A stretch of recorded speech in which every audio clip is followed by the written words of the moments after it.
Bienvenue sur les leçons de Hill. Dans cette vidéo, vous découvrirez comment maîtriser votre imagination pour transformer vos idées en plans concrets et comment Napoléon Hill expliquait l'importance d'une imagination organisée dans la réussite. Restez jusqu'au bout et si vous aimez ce type de contenu, abonnez-vous pour ne rien manquer. L'imagination organisée est la capacité de votre esprit à combiner les idées et les expériences pour créer des plans concrets. Napoléon Hill disait que toutes les grandes réalisations commencent par une idée clairement formée dans l'esprit. Mais il ne suffit pas de rêver ou d'espérer. L'imagination doit être guidée, structurée, appliquée avec intention. Prenons un exemple simple. Vous voulez lancer un projet, peut-être créer un petit business ou écrire un livre. Si vous laissez vos idées vagabonder, elles restent abstraites et éphémères. Mais si vous prenez un carnet, notez vos idées, combinez-les et commencez à imaginer comment elles pourraient fonctionner concrètement, vous êtes déjà en train d'organiser votre imagination. Il expliquait que l'imagination peut être de deux types, synthétique et créative. La synthétique reprend des idées existantes et les combine différemment. Par exemple, vous observez comment certaines personnes réussissent dans votre domaine et vous vous demandez « Comment puis-je faire mieux ou différemment ?» La créativité, elle, génère des idées entièrement nouvelles. Elle demande de sortir des cadres habituels, de se poser des questions inhabituelles et de visualiser des solutions inédites. Imaginez maintenant que vous planifiez votre semaine.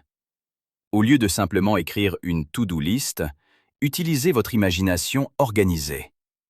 Visualisez chaque tâche comme un petit pas vers votre objectif principal. Imaginez les obstacles possibles et les solutions que vous pourriez mettre en place. Cette pratique transforme votre planification en un outil de création, pas seulement en une liste mécanique. Un autre exemple.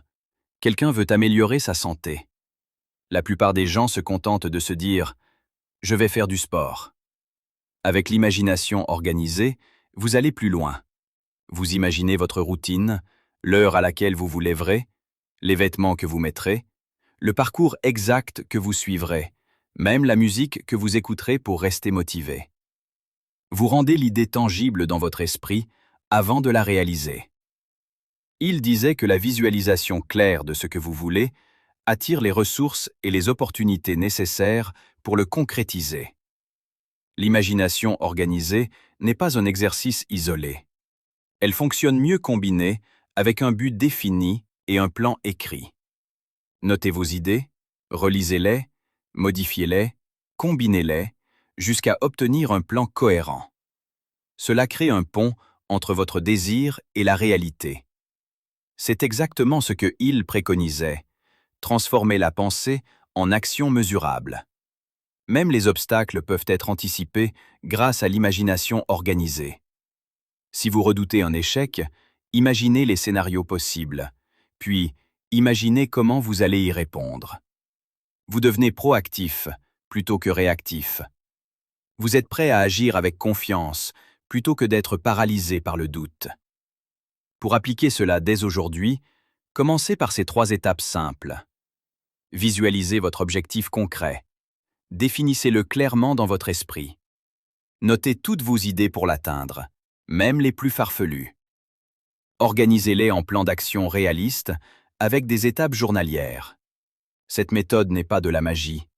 C'est une discipline mentale qui transforme votre créativité en résultats tangibles.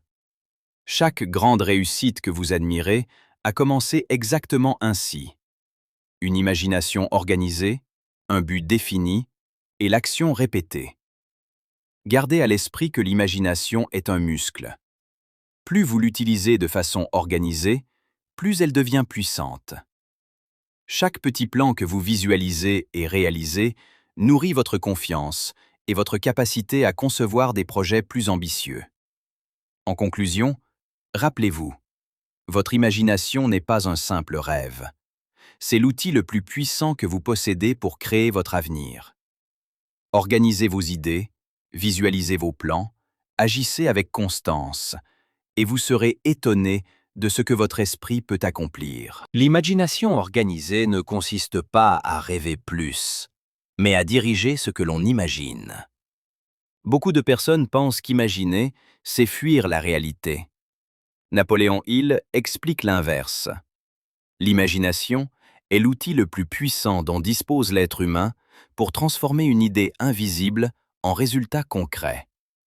Mais sans discipline, elle devient une source de confusion, de peur ou de distraction. C'est pour cela qu'il parle d'imagination organisée. Une imagination qui obéit à un but précis. Une imagination qui travaille au service d'un désir clair. Une imagination qui ne laisse pas le hasard décider à ta place. Observe ta vie un instant. Tout ce qui t'entoure a d'abord existé dans l'esprit de quelqu'un. Une maison, une entreprise, un livre, une invention, même une décision de changer de vie. Rien n'est apparu sans avoir été imaginé. Le problème n'est donc pas l'absence d'imagination, mais le fait de la laisser fonctionner sans direction. Lorsque l'imagination n'est pas organisée, elle crée des scénarios de peur, d'échec, de doute. Elle anticipe le pire. Elle rejoue les erreurs du passé. Mais lorsque tu la reprends en main, elle devient un laboratoire de création. Napoléon Hill enseigne que l'imagination doit être nourrie par un désir brûlant et d'idées par un plan. Concrètement, cela signifie que tu dois apprendre à visualiser, non pas vaguement, mais précisément. Ne te contente pas de penser à ce que tu veux. Vois-le comme si c'était déjà réel. Ressens-le, entends-le, perçois l'environnement, imagine les détails. Plus ton image mentale est claire, plus ton esprit subconscient commence à travailler dans cette direction. Et ce travail se fait même lorsque tu n'en as pas conscience. Mais il y a une étape que beaucoup négligent.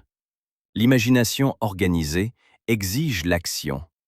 Visualiser sans agir est une illusion. Il insiste sur ce point. L'imagination doit produire des idées exploitables, des décisions, des gestes concrets.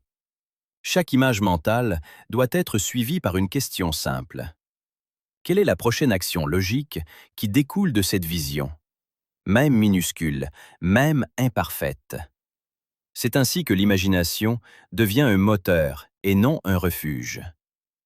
Il y a aussi un danger subtil. Laisser les autres nourrir ton imagination à ta place.